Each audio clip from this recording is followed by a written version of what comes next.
Good evening. Buenas tardes. We're going to go ahead and begin the curriculum committee meeting of January 20, 2026 at 6 p.m. Roll call, please.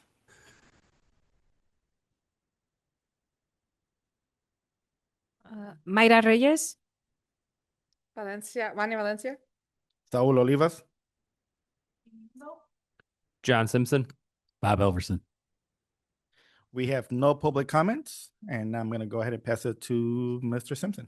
Yes, good evening. We are excited to continue our school improvement presentation. So at this time, I'd like to welcome the East Aurora High School administrative team up to present their 2025-2026 school improvement plan.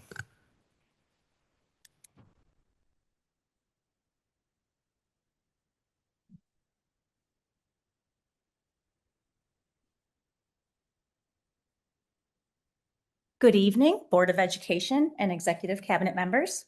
I'm Jennifer Mitchell, the principal of East Aurora High School, and we are excited to present our school improvement plan. Here with me is my executive leadership team, Francisco de los Santos, Kevin Martin, Carla Williams-Stokes, Jackie Stone, and Noel DeLamar, as well as some members of our school leadership team in the audience here to support. The names up on the screen are the names of those members who worked with us this summer to develop our school improvement plan. But in all, we have about 30 members of our school leadership team.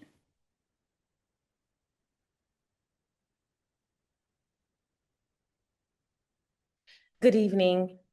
Being 100% committed to prioritizing instructional time and safety is the goal of our team. In doing so, we've had to be a little bit innovative this year in our approach to reestablishing a class-going culture for students at East High. We have implemented the following student-centered interventions across this school year to support the importance of instructional time.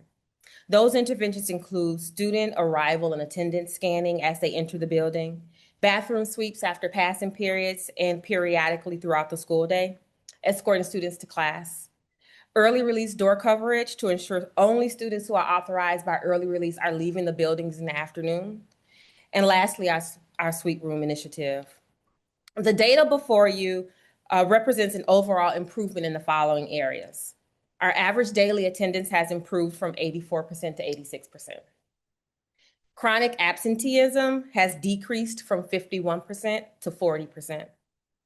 The number of referrals written as a result of students engaging in physical offenses has decreased from 38% to 25%. And class cuts have decreased from 41% to 21%.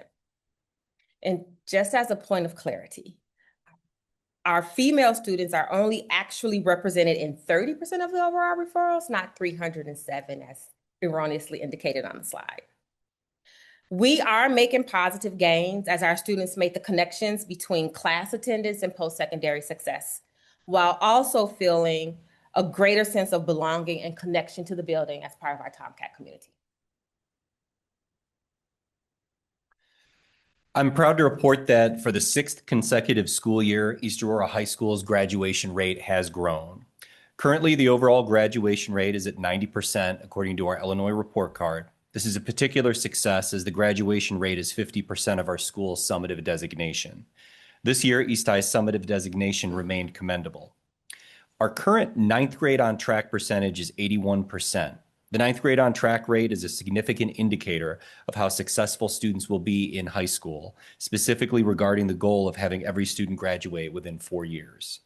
Our school leadership team has worked with the executive leadership team this school year, both to foster our culture of belonging through both future Tomcat Night and an expanded and improved freshman orientation program last August, as well as implementing new initiatives such as encouraging freshman PLCs to provide additional opportunities for remediation weekly during our 0-hour time.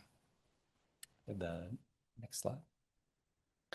On this slide, you'll see East Aurora High School's math and literacy achievement on the MAP assessments, and assessments that our students now take 3 times each school year. 33% of our students are proficient in math, while 40% are proficient in literacy on the MAP assessment. Last spring, our current senior students took the ACT for the first time. The ACT is now the state required assessment that all grade 11 students take, and it replaced the SAT. Of last year's junior students, 7.43% of our students earned a score of 22 or above on the math portion of the ACT, which is the state benchmark for proficiency. And for literacy, 13.96% of our students scored a 20 or better on the ELA portion of the ACT, which is the state benchmark for proficiency.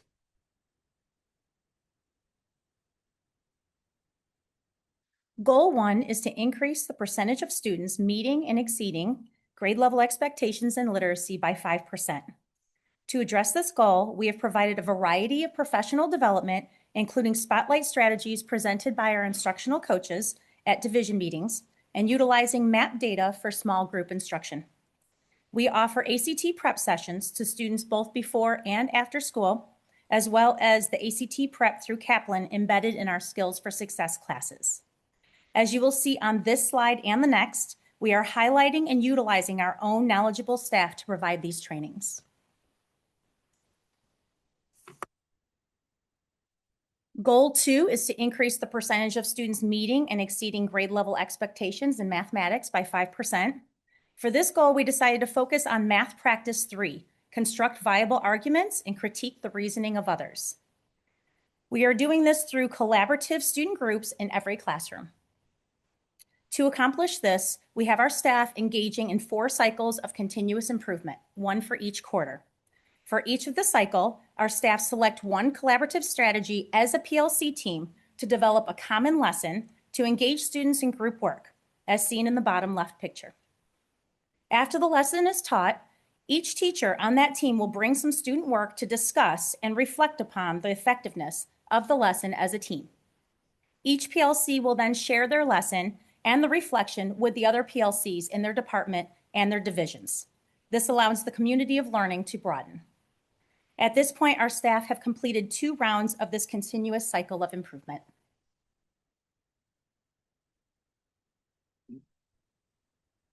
This next goal is directly related to what Ms. Williams-Stokes had shared regarding attendance for our students. This is a way to support that. Our third goal addresses the importance of building a positive culture of belonging. This goal targets building a stronger sense of belonging among students. It focuses on increasing student engagement and presence at school. By doing so, we will have a 3% increase in the average daily attendance by the end of April 2026. As a team, we have identified specific steps that focus on strengthening our multi-tier system of supports for students and staff. Some of the action items include provide a Tier 1 handbook with compiled instructional resources for teachers. During faculty meetings, we include various MTSS Tier 1 classroom strategies, followed by 0-hour professional development. Support and promote student-led activities such as CATS, the culturally aware team of students, activities to embrace and celebrate various cultures in our district.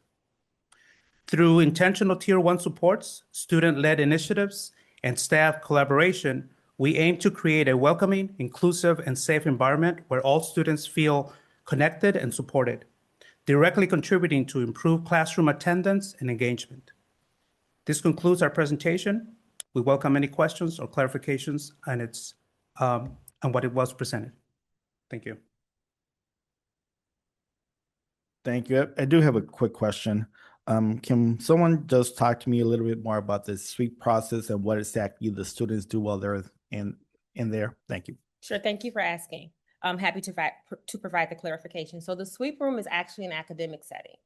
Students who are in the hallways after the bell has rang are escorted by staff to our sweep room location right now is the balcony of the auditorium. When students arrive there, deans and 2 teachers who are performing duty are there to support students in that area.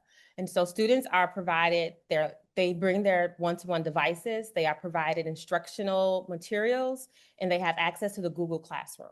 So they are in that space working on academic lessons provided by their teachers. Should a student say they don't have something academic to work on, then we provide additional academic resources to them, i.e. Kaplan, ACT prep course materials, Khan Academy, and other like IXL, other online resources to ensure students are working on academic items. During that time, we also reinforce to students the importance of being in front of your teacher and how your teacher has prepared for you to be there. We are really working really hard with students to help them understand and make the connections of what's happening in the classroom to their real life situation. When students continue to show up in that space, then we make sure we are engaging our parents, so parents know what's going on and that their kids are continuing to show up in that space. And then we invite parents in for meetings alongside our students' SST team so that we can better understand if there's something happening outside of this space that's contributing to that behavior. The goal of it is to correct the behavior so that our students are not continuing to show up in the sweep room. Students who choose to show up continually, we personally escort them to class. So the sweep room is not a space that you get to come and lounge in. It is for academic purposes only. And it does provide us, we do scan students so we can collect the data on who's showing up there repeatedly so that we can determine what interventions are appropriate for next steps. Sure. Any other questions? Okay, if I can just ask quickly for any of our East High people who came this evening to stand up so I can thank them. Thank you.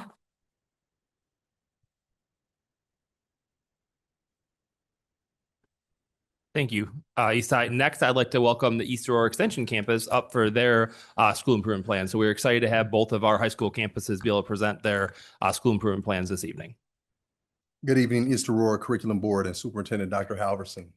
Thank you for giving us the opportunity to come here tonight to present our school improvement plan. We are the East Aurora Extension Campus Administrative Team. I am Tavares Crump, Principal of the East Aurora Extension Campus. And I'm Tamika Garner, Dean of Students.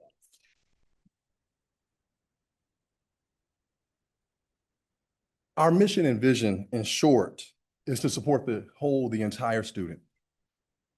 This process begins with our intake process, where we establish 3 goals for our student with their families present. 1, an academic goal generally surrounding credit attainment and a GPA goal. Secondly, a social emotional behavioral goal to work on, again, the entire student as they're with us. And third, an attendance goal to get the student coming to school more consistently to work on goals 1 and 2. We work with our students and families to have a viable path to return to their home school and to graduate within 4 years.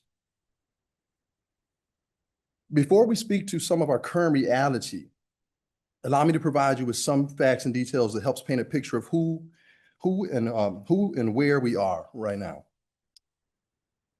23 East Aurora Extension Campus students graduated as part of the 2025 graduating class. 18 students have transitioned back to East Aurora High School for the fall and winter semesters of this school year. 5 Dream students have earned and maintained dual enrollment at both campuses this school year. To date, East Aurora High School students have earned 229 credits this year through semester 1. And we anticipate adding 18 students to be part of the graduating class of 2026.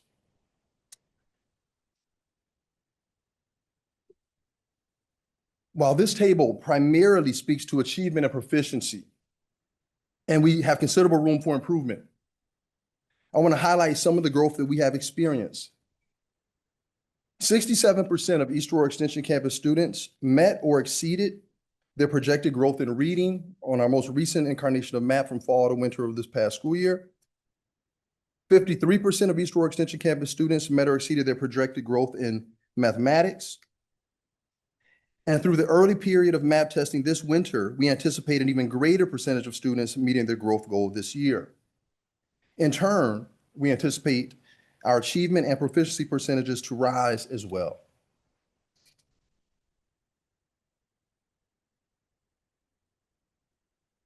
We are striving to create and maintain a warm and supportive school environment where all students feel they belong. Some early indicators of this would be looking at our average daily attendance, which is slowly rising, not where we want it to be at this point, but rising, especially relative to last school year. Our chronic absenteeism numbers, which are down in virtually every category across the board as compared to last school year. And referrals, especially those for disobeying directives, is down significantly from this point last school year, and we're trending to be down significantly for the entire year. And we're going to speak to that in a couple of slides as to some very specific things we're doing to address that.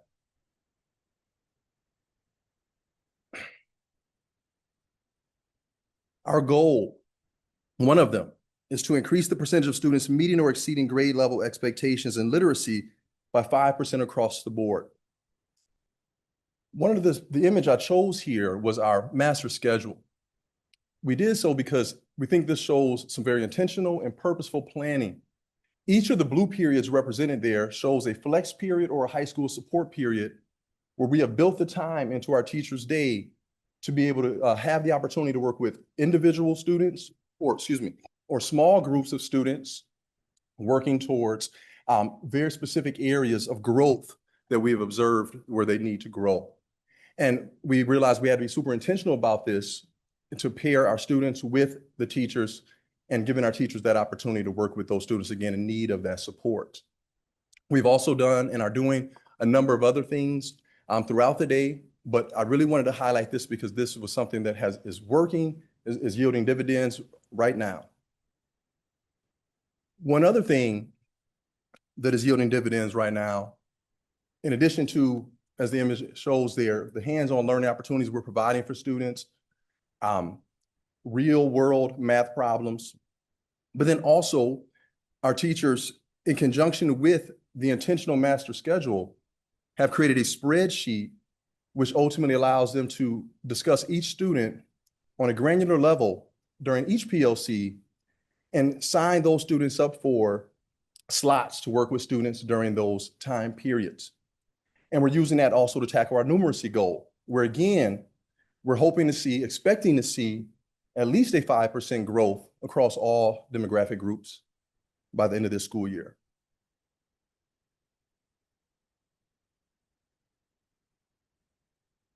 So our last SMART goal I want to talk about is our referrals. So in terms of disobeying directives from adults, we are trying to decrease those by 5% as compared to last year. So some of the things we're trying to do is work with our teachers in establishing daily expectations in the classrooms. So posting them around their classroom so students can see it all the time, talking about it with the students, giving students a chance to reset, because we know sometimes they don't come to school in a good mood. And so we want to know, hey, what's going on? Give them a chance to talk about it before we just write them up on a referral. We want to also encourage teachers to communicate with parents. Maybe something's going on over the weekend that we may not know about. So reaching out to parents. And like I said, making it where we're trying to connect with the students overall on a daily basis. And so when they're having problems, they don't feel bad about talking to the teacher and open communication. And I also encourage teachers to also reach out to the parents, not only when students are getting in trouble per se, but when they're doing things well in the classroom. Another thing that we're trying to work on too is with our clinicians. They're meeting with students individual or group basis to kind of work on those mental health things that they have going on and those behaviors. And so my wheelhouse is always celebrating students. And so like I did at Waldo the past couple of years, I bought on the idea of celebrating the students when they are behaving well. So just in December, the pictures you see, Mr. Santa Claus there with 2 students. If students did not have no referrals over a 2-week period, I did cookies and cocoa. So I went around with my cocoa cookies cart, rewarded those students. Some of them were not happy with Ms. G because they said, hey, I didn't know I got a referral. So I went back to the teachers and said, okay, guys, we need to let the students know if they're not behaving and give them a chance to fix it before you write the referral, and let them know. It's not, I gotcha. So, hey, you're doing this. I need you to correct this or it will be a referral. So I'm going to do a do-over. What's popping in this year? So we're going to do a popcorn incentive where I borrowed Waldo's popcorn machine, got my popcorn, and so next Friday, we're going to do another incentive based off no referrals. And then next month for Valentine's Day, we're going to do an attendance. So I created a spirit group with Mr. Crump's initiative, and where we're getting student voice with our MTSS. So I have a student representative from each classroom. They come down and they're going to, we met last week for the first time. They're going back to their peers and say, okay, what do you want to see done at Waldo this year? We'll do a Tomcat incentive, a call being good, but we want more student voice as we prepare these incentives. Because I'm trying to get used to the older kids and things are different than what they want at the middle school levels. And again, thank you for your time. We're certainly open to any questions or clarifications. Mr. Crump, how many graduates do we project for this next year? For this particular year, Yep. 18. And what's your job to remind me as we approach that? Do you remember what we talked about? Yes, very important job that this year I'm supposed to be on the stage. Yes, You got it. 100%. You got it. So No we'll connect problem. in late March about that for Certainly. I sure. appreciate that Yeah. honor, sir. Thank you so Thank much. you. You got it. Real quick, no questions, but I love the initiatives. I love popcorn. So So next week, next Friday. Yes, thank you again, guys. These two. So yes, thank you. Thank you.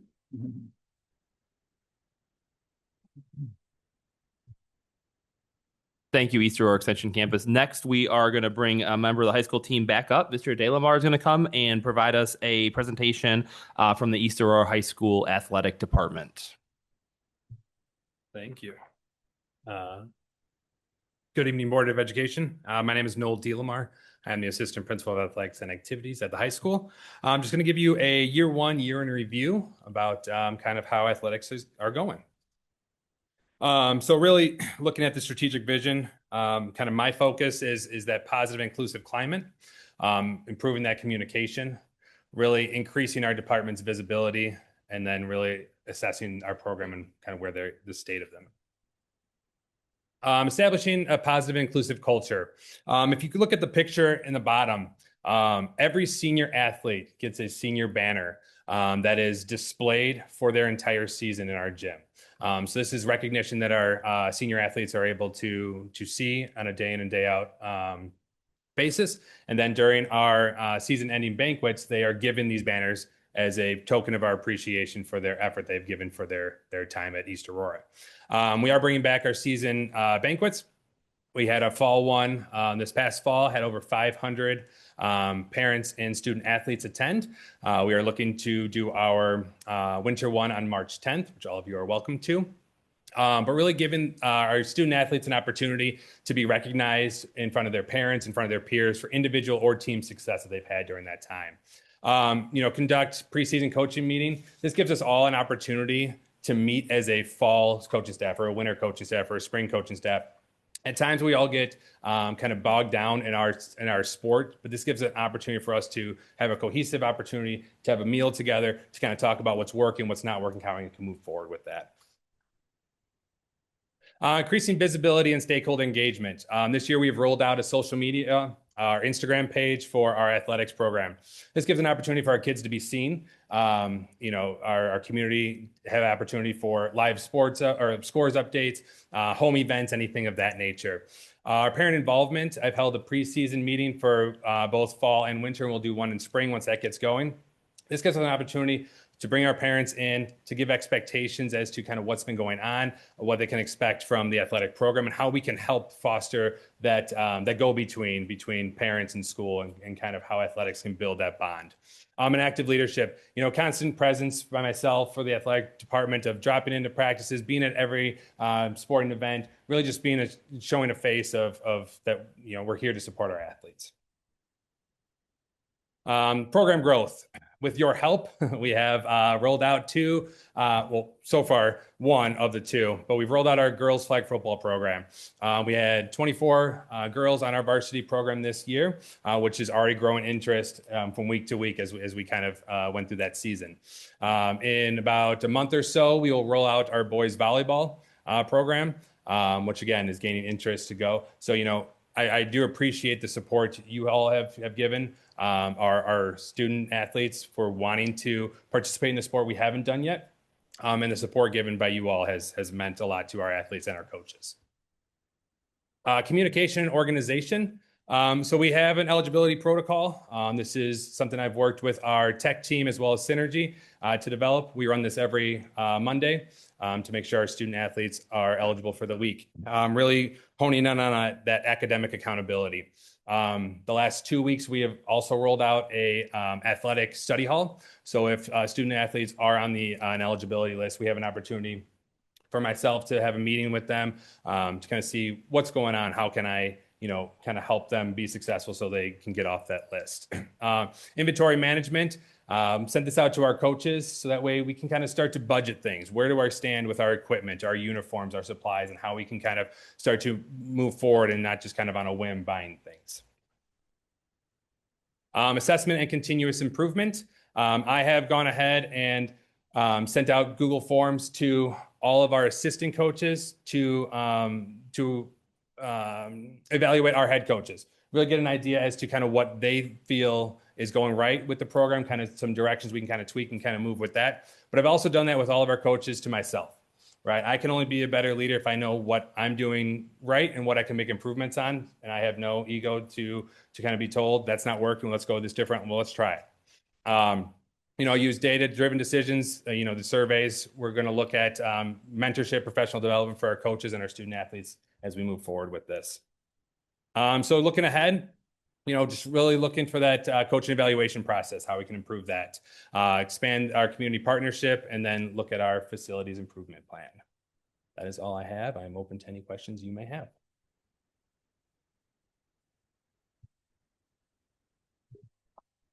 Don't have any questions. Thank you very much, sir. Appreciate it. Thank you, Mr. DeLamar. So our next item up is a memo. This memo is in regards to our Regional Safe Schools program that is housed at East Aurora Extension Campus. It is an informational item, and it's focused related on the work that we have done with the Regional Safe Schools program and our collaboration with the Kane County Regional Office of Education. So to give a little bit of an overview, over the last few months, the district has reviewed our legal requirements, our enrollment procedures, and our funding access as it's related to the Regional Safe Schools program. As a result, the district worked with the ROE to clarify and refine our enrollment processes, focusing on our legal compliance, the protection of our district funding, as well as strong systems of support for the students who are placed in that Regional Safe Schools program. We've also worked with our legal counsel to review our process and documentation to ensure that we are staying in compliance with the process as well. It is important to note that through this process and by ensuring that we stay in compliance with the RSSP requirements, it does allow the district to access approximately $90,000 in annual funding that's allocated to our district by the ROE solely for the RSSP program. Because the district has not consistently met these compliance requirements in recent years, these funds have not always been accessed every single year. But the work that's being done now does address that gap moving forward. It's also important to note that RSSP program does provide an important layer of additional support for our students who do require some of those more intensive interventions and supports, while at the same time ensuring that they do remain enrolled as East Aurora students in our district. As you can see in the memo too, the work does align directly with our priorities and our strategic plan as well. So again, just wanted to kind of give that overview and that update to the board as an informational item. Again, we did have East High and the Extension campus present today, and we have 3,600 kids at the high school and about 65 students enrolled across the Extension campus. We know it's a program that does meet the needs of certain students in our district. But I'm happy to answer any other questions that you might have. All right, thank you. Okay, joining us today to share updates on registration for the 26-27 school year is the Executive Director of Information Systems, Paula Cardona, supported by myself. Good evening. Well, it's time again for registration. So we're going to show you what the process is going to be for our next registration for 26-27. As we have done over the years, we're going to provide postcards, flyers, and posters. We usually send postcards to every household in East Aurora. And so that has been something that we have done for years. We're going to continue doing that process. We do flyers and posters, and those flyers and posters are distributed through the community. We go to laundromats, churches, grocery stores, everywhere in the community that we can actually provide the library, just to provide more information about how to start the process for registration. We're going to use media, of course. That's something that has been always impacting our registration numbers. The school marquee, and we're going to be doing weekly phone blasts and emails, just reminding the parents that have not done the registration to provide that. The schools have kiosks. Every parent liaison have a device that can be used for registration. So we're going to continue doing that. We're gonna be very intentional this year with registration, and we're trying to make registration fun. And not only that, but try to stop, again, our registration will open the beginning of February, and we wanna be intentional and finish by March 25th, especially all our elementary schools students. So if you know students that are going to be in kindergarten, please make sure that and help us just putting the word out there that registration will open. It's a Sunday, the day that we're gonna open. We're gonna tell this, send phone blasts to all the parents, just letting them know that registration will open on Sunday, February 1st. And again, we wanna be intentional for that March 25th. That will be kind of like the last day that we're gonna guarantee placement for the students that are in elementary school based on the programming that we're trying to accomplish this coming year. The system is going to provide not only weekly reports, but we have been creating, thanks to Synergy, reports that you will be able to see on a daily basis. So it's actually, the data will be live, and we will be able to see how our numbers and counts will be providing the information and the reporting that we need. We're gonna be part of the BPAC, the African American Association, Parent Association. We're gonna be part of the parent teacher conferences and just supporting all the schools that might be, the registration is now where we wanna have by the beginning of March. And we're also planning on an event for maybe the end of March. I think the date is still TBD, but we really wanna have a registration event just to help families that might have any other issues with that. We're also maybe looking into expanding some of the nights here in our registration office, maybe Tuesdays and Thursdays, and providing extended hours for registration. Then registration will will keep going until August. We just wanna make sure that families know the earlier they can do registration, the easiest is for us to be able to plan for next year. So the last call for registration will be, again, a date in March that will have an event. That event will be in the East Aurora High School. The kindergartens, as we have done over the years, will receive a backpack for readiness, resource, and supplies. And we're gonna have outside providers in that event. Usually we have the VNA, we have a dentist, we have other resources that can help to be, at the event. The parents will go, and then from that, they're ready to start school. We also do screening in the event. So language screening, that will be available. I don't know if you want to talk a little bit about the kinder backpack supplies and those. Yeah, I absolutely can. Every year we provide all of our incoming kindergarten students with a backpack that includes some books that can round out their family library or kickstart their family library, because we know that family library really matters. We also include some resources that help those parents understand what they can be doing to continue to support that kindergarten readiness and that work throughout that kindergarten year. And then just some miscellaneous supplies. We still have some of those kindergarten backpacks from our prior year, which is wonderful because that means we have a starting point for us, but we will need additional kindergarten backpacks. We're working on getting the exact count of what we have and cross-referencing with what we anticipate our enrollment to be so that we can have the right number of backpacks on hand. Last year, we spent just around $10,000 on backpacks, and we were in a similar situation. We already had some and had to replenish. So once I have that exact count, I should get the correct quotes for it, but we're anticipating that we'll need about up to $10,000 worth of backpack supplies. You want to talk about the other supply items? Yeah, that's pretty much what. I don't know if there's any other questions. Registration. Yeah, Hi. okay. Thank you. I am not, I'm horrible with dates. And I don't recall when the last day was to enroll for the dual language the first time around. And so I was wondering if this registration event was going to be prior to Yes, that. it will be. Okay. Yeah. We haven't firmed up the date yet. Officially, we're not ready to publish that, but we will be publicizing it. Our hope is that people will start registering on February 1st, and then the date is March 25th. It's listed in that slide deck, but we are going to keep providing ample reminder opportunities for our families. And then that last call registration event will be another opportunity for that in-person, lots of support. Wonderful. Thank you. All right, thank you.